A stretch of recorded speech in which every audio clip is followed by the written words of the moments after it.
二胎咧，我覺悟咗一個道理，我哋一定唔需要買玩具俾 BB 嘅，因為玩具以外嘅嘢全部都係玩具。玩具喺屋企邊度都有，譬如喺烘焙嘅刮刀。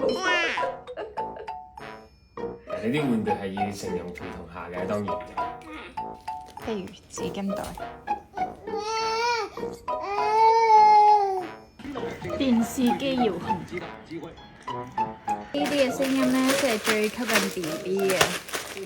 一包玩具33蚊，碎晒仲可以食。阿杜，好好玩啊！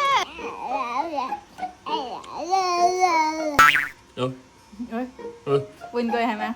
你介紹俾哥哥姐姐聽，呢個係我嘅玩具，係點玩㗎？乜嘢玩具都係細佢㗎啦。佢好似真係識得聽我哋講嘢咁。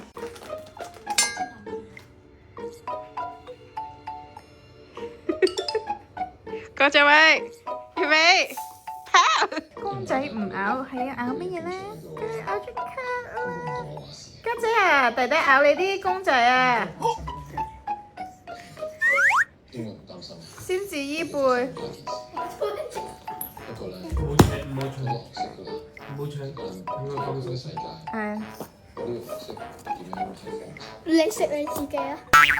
係，弟弟係依背，純正依背。